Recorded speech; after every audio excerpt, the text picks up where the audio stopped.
Bom dia, boa tarde, boa noite, boa madrugada para você guerreiro, para você estudante que não tem hora para absolutamente nada. Estuda, estuda, estuda, estuda igual um doido para passar no Enem em uma das grandes universidades brasileiras, seja ela pública ou privada. Meu nome é Thiago Bastos, eu sou professor de Geografia aqui do seu canal, beleza? Galera, quero fazer um convite especial para você. Se você quer ter aulas mais elaboradas, se você quer ter aulas mais organizadas em módulos e um acompanhamento especial no seu aprendizado aqui online conosco, eu faço o convite para que você entre na nossa plataforma de aulas. O convite está feito para você.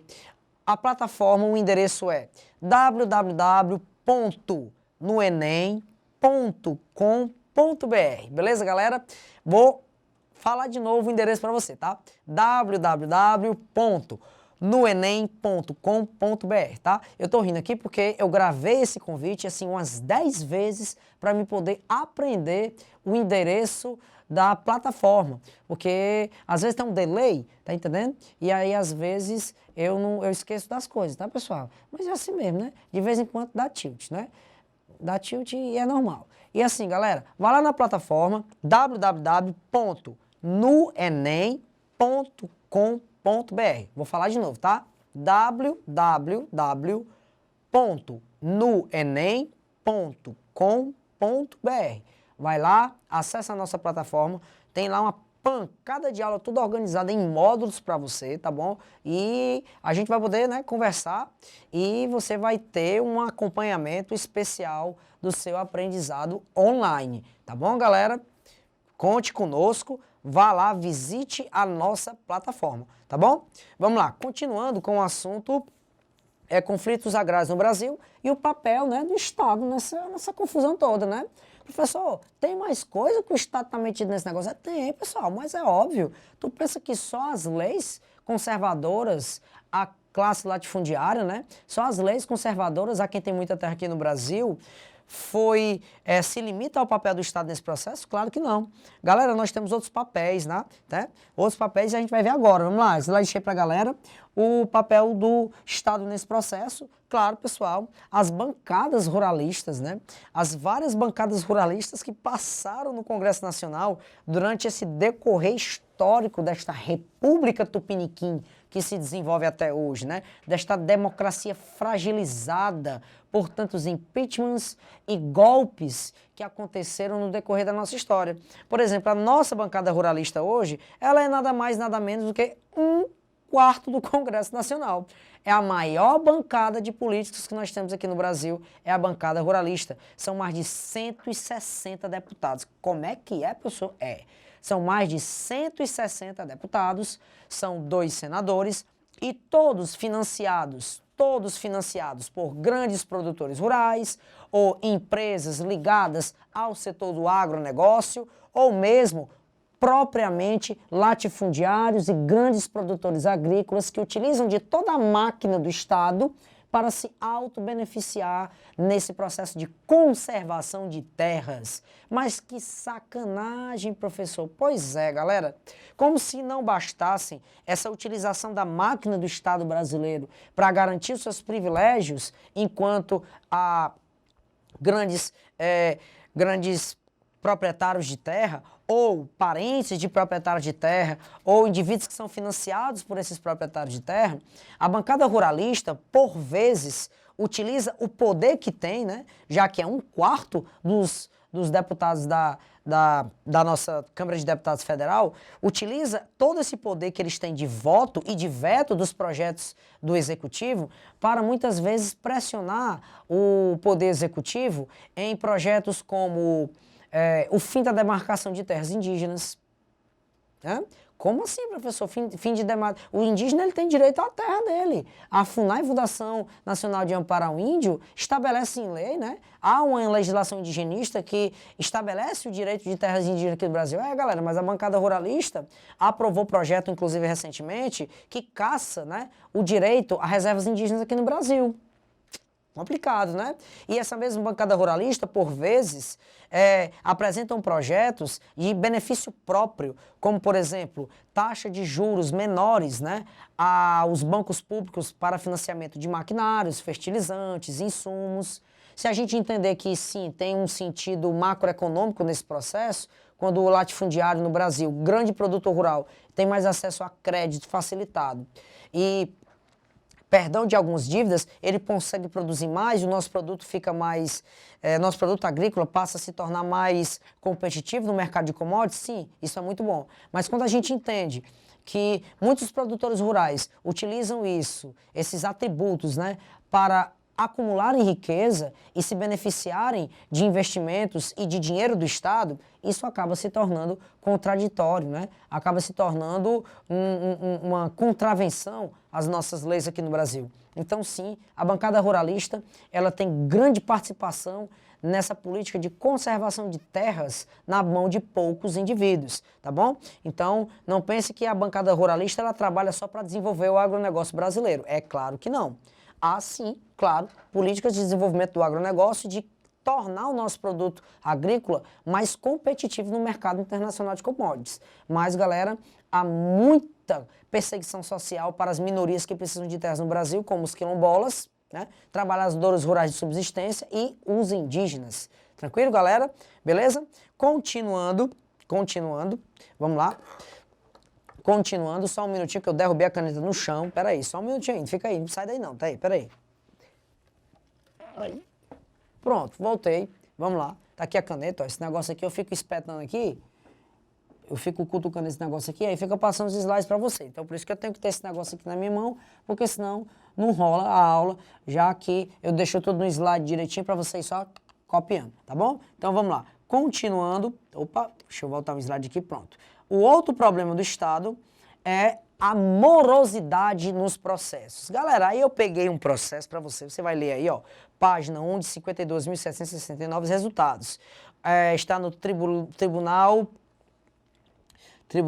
Regional, né, Federal, na segunda região, Judiciário, página 362, e olha só o que diz. Dos lotes, alienações feitas por assentamentos, ineficácia. Falta de autorização do INCRA. Professor, não sei o que é INCRA, professor. Que palavra bonita, INCRA. Vamos lá. INCRA é Instituto Nacional, aliás, perdão, nacional não, desculpa. Instituto, é verdade, nacional, ó. Nacional de Colonização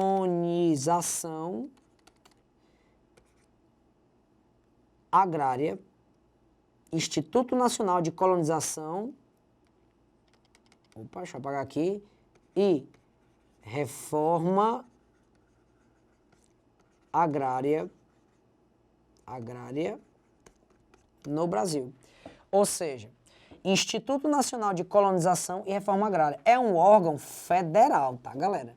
É um órgão federal, criado justamente para facilitar esse processo de colonização de assentamentos de famílias em terras do Estado ou mesmo em latifúndios privados improdutivos e que a lei estabelece que sim, podem ser comprados pelo Estado para distribuição e uso social da terra. No entanto, pessoal, muitas vezes o INCRA se mostra ineficaz nesse processo de compra de terra e partição dessa terra. Ou seja, a morosidade dos processos judiciais, que muitas vezes duram 5 até 10 anos para se concluírem, acaba piorando esse problema de distribuição fundiária e esse problema de conflitos agrários que nós temos aqui no Brasil. Se a justiça funcionasse um pouquinho mais rápido, nós teríamos mais famílias assentadas e, consequentemente, menos conflitos agrários, beleza? O outro probleminha, né? O outro probleminha do Estado, além da morosidade, é o conservadorismo, né, galera? O conservadorismo do nosso Estado brasileiro, beleza? Professor, e os movimentos reivindicatórios? Vamos lá. Galera, os movimentos reivindicatórios é justamente o reflexo desse Estado. É justamente o reflexo de um Estado que é moroso em suas políticas de reforma agrária, um Estado que é conservador, né, em sua estrutura funcional para com a reforma agrária no Brasil, um Estado cujo a maioria dos seus deputados utilizam a máquina do Estado para garantir seus direitos próprios, Logo, pessoal, isso vai ter reflexos, né? E um dos reflexos são o movimento dos sem terras no Brasil, o MST, que nada mais é do que o maior movimento reivindicatório que nós temos em território nacional. Galera, o slide aí pro pessoal aí, por favor, vamos lá. Olha só, pessoal. Aqui está a bandeira do movimento dos sem terras. É um movimento formado na década de 80, tá? Um movimento formado na década de 80, então ali no finalzinho do regime militar, o MST se forma e se forma reflexo desse conservadorismo agrário que nós temos no Brasil, né? Poxa, professor, será que se tivesse tido reforma agrária no Brasil, ou se no momento em que o Brasil colonizou-se, a política de divisão de terras fosse parecida com a política de divisão de terras americanas, a Homestead Act, né? O ato da propriedade rural, será que nós teríamos esse movimento de sem terras aqui no Brasil? Pessoal, fatalmente não. Fatalmente não, né? Porque uma vez essas terras divididas em pequenas propriedades rurais e sendo elas hereditárias, né, dadas pelo Estado, nós teríamos alternância, né, de poder sobre a terra aqui no Brasil de geração para geração. Então nós não teríamos gerações consecutivas que cresceram com o seu direito de ter a terra aqui no Brasil cerçado, né? E aí a bandeira do Movimento dos Sem Terras, que está presente em 24 estados do território nacional, beleza? E a bandeira ela tem uma simbologia muito forte, tá? A bandeira é comunista, a bandeira é vermelha, e o senhor é comunista, o senhor é socialista? Claro que não, pelo amor de Deus. Tira esse teu pensamento da cabeça. Vamos lá entender o que é a bandeira do Movimento Sem Terras. Tem uma simbologia sobre as cores, sim. Vamos lá. A cor vermelha significa o sangue dos trabalhadores que lutam pelo direito à terra. O sangue dos trabalhadores que lutam pelo direito à terra e o sangue do trabalho dos trabalhadores que já morreram lutando por direito à terra aqui no Brasil. E olha só, foi pouco não, hein? Muito trabalhador aqui no Brasil morre buscando o direito constitucional que ele tem à terra. Beleza? A cor negra, né, a cor negra das letras Movimento dos Trabalhadores Rurais Sem Terras do Brasil, essa cor negra é a cor de luto. A cor de luto, a morte desses trabalhadores, né? A cor branca, ao fundo aqui, ó, a cor branca seria a paz. A paz que o Movimento dos Sem Terras prega a partir de uma reforma agrária. A paz entre os povos agrários, entre as comunidades rurais agrárias, a partir de uma reforma. Só pode haver paz, claro, se nós tivermos equiparidade social no campo, pessoal. Se nós temos essas distorções, nós não teremos justiça social no campo. Tranquilo? O mapa significa que essa luta é nacional. É uma luta do Oiapoque ao Chuí, da Serra da Contamana à Ponta dos Seixas, beleza? O facão simboliza a ferramenta do produtor rural. Tem quem diga que o facão significa a morte dos latifundiários, significa a cabeça cortada daqueles grandes produtores de terra que oprimem os trabalhadores rurais sem terras do Brasil. Não é, galera. Se você for lá no site do Movimento Sem Terra no Brasil, você vai ver que o facão é o instrumento de trabalho desses agricultores, tá bom? E olha só, nem sou comunista, nem sou socialista, tá? Antes que você fale isso de mim, tá bom? Vamos lá. E o homenzinho e a mulherzinha que você tá vendo representam o quê? A família rural trabalhadora brasileira. Então a bandeira tem uma simbologia. O vermelho nem de longe faz menção a qualquer ideologia socialista ou mesmo comunista, tá? Se é que o comunismo na prática, né, como foi pensado por Marx, existiu, se é que existiu, tá bom? Mas quais são as reivindicações do movimento dos sem terras aqui no Brasil? Vamos lá, slide cheio pra galera.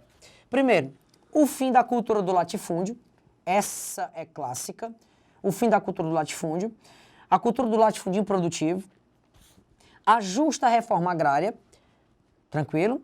A distribuição das terras devolutas. Pessoal, eu tenho uma dúvida, ó. Não sei o que é terra devoluta. Olha só, tá aqui, ó, devoluta.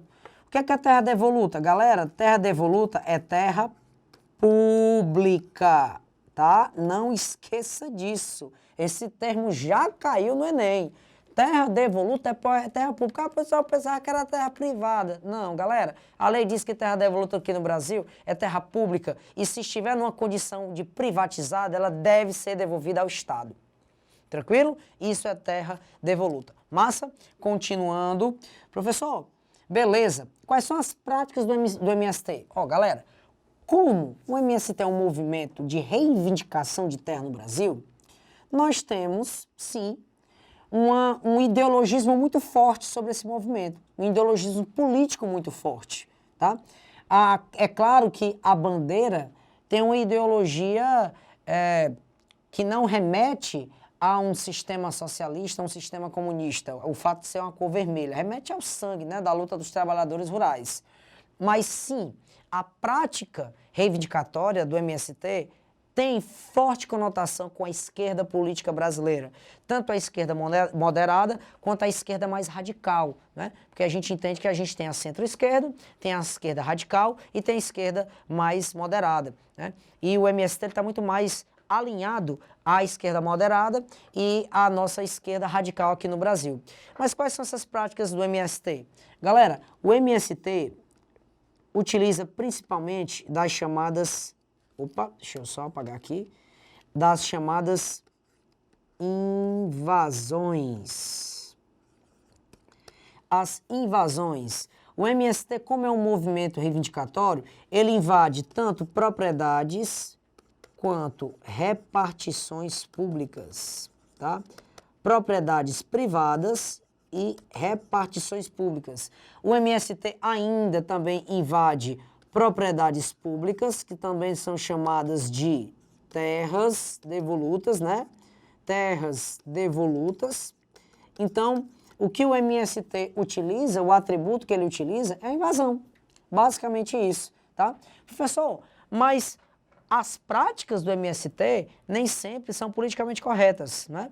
As práticas do MST muitas vezes são extremas. Claro, pessoal, é um movimento social de forte conotação política e em todo movimento social de conotação política, onde é liderado por homens, nós temos sim as falhas, nós temos sim as práticas extremas. Por exemplo, há sim invasões de propriedades aqui no Brasil por parte dos sem terras, que são propriedades produtivas, privadas. Por exemplo, essa foto aqui de uma fazenda do interior de São Paulo, onde, aqui ó, como você pode ver, tá aqui ó, essa foto aqui, de uma fazenda do interior de São Paulo, produtor de laranjas, exportador de laranjas, que foi invadida por um grupo sem terras, onde o trabalhador rural do sem terras se apossou do maquinário agrícola da fazenda e saiu derrubando, né? Saiu passando por cima com o trator dos pés de laranja, inviabilizando a produção de laranjas, ou seja, uma terra produtiva que estava sendo arrasada pelo movimento sem terras. Aqui uma invasão, né? Aqui ó, você pode ver, ó, aqui é uma invasão de uma fazenda de gado no Pará, fazenda de gado produtora de carne bovina, e a perversidade foi o massacre, né? O massacre bárbaro e brutal dos animais, né? Então, os trabalhadores armados com facões açoitavam os animais, degolavam, né, os animais, e os animais morriam em amíngua, né? Causando um prejuízo para o proprietário, assim, absurdo, monumental, né? E aqui, galera, o bloqueio da ferrovia, né? Da ferrovia Ferro-Carajás, por conta de constantes mortes que acontecem nessa ferrovia, né? Trens que acabam atropelando filhos de agricultores e animais desses agricultores, e esses trabalhadores indignados com essa situação bloqueiam muitas vezes essa ferrovia, né? Então, sim, o MST é um movimento legítimo, é um movimento que está amparado pela Constituição brasileira, mas que tem atos extremos, né? E os atos extremos, pessoal, são sim punidos ao rigor da lei, ou pelo menos devem ser punidos ao rigor da lei, beleza? Professor, mas quais são os resultados positivos, né, do MST? Vamos lá. Primeiro, tela cheia. O MST na década de 90 tinha lançado a Proposta Nacional de Reforma Agrária. Pessoal, na década de 80 não teve peso nenhum. Na década de 90, nenhum presidente aderiu a essa ideia. Quem aderiu foi o Luiz Inácio Lula da Silva, no ano de 2003. Foi o primeiro presidente da história do Brasil a aderir a um plano nacional de reforma agrária vindo de um movimento social, foi o Luiz Inácio, tá bom? Aderiu do MST, o maior movimento de reivindicação de terras no Brasil. Desde o Movimento Sem Terras até o ano de 2016, foram 614.093 famílias assentadas. Se você entender que cada família rural tem pelo menos 4 a 6 indivíduos, você multiplica o valor desses 614.093 famílias por 4 ou 5 indivíduos. Então é muita gente assentada. Nós tivemos a criação de 551 assentamentos rurais, é muita coisa, da década de 80 para cá. E claro, pessoal, nós contamos hoje com 85 bilhões de hectares incorporados à reforma agrária e um total de 8.763 assentamentos atendidos, onde vivem 924 mil, mais de 924 mil famílias. Então, os números dessa reforma agrária pós-criação do MST são números expressivos. Óbvio que a pressão do MST sobre o Estado brasileiro tem sim funcionado. Por isso, aos conservadores aí de plantão que estão assistindo essa aula, é sim necessária a existência do MST. Caso contrário, nós poderemos sim ter conflitos maiores no campo, dada a historicidade que o Estado brasileiro tem de conservar a terra na mão de elites. Beleza? Continuando.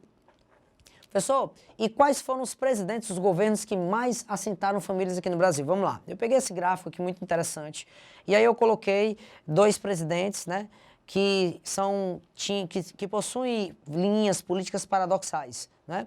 O presidente Fernando Henrique Cardoso, do PSDB, década de 90 aqui no Brasil, e o presidente Luiz Inácio, juntamente com o presidente Dilma, ex-presidente Dilma. Vamos lá. Observe que entre o ano de 97 e o ano 2000, nós tivemos um pico de assentamentos de famílias, né? Nós tivemos aí um total de, em 1000, né, 287.994 indivíduos assentados. Aqui são indivíduos por pessoa, não são famílias, tá? Assentamentos por 1000 famílias assentadas, perdão, por 1000. E aí observe aqui, ó, governo Lula. Governo Lula, primeiro e segundo mandato, nós tivemos aqui, ó, pessoal, o pico, né, de assentamentos. Em 2003, ele aderiu ao Programa Nacional de Reforma Agrária e ele começou a colocar em prática entre o ano de 2005 e 2006. Né? No ano de 2007, uma queda severa, né, nessas políticas de reforma agrária no Brasil e continuou caindo até a presidente Dilma Rousseff. Tranquilo, galera? Então, esse aí foi o comportamento, né, dos nossos governos brasileiros. A gente teve pico, depois queda, depois pico, depois uma queda muito acentuada desses assentamentos. Beleza? Tranquilo, galera? Eu termino com essa...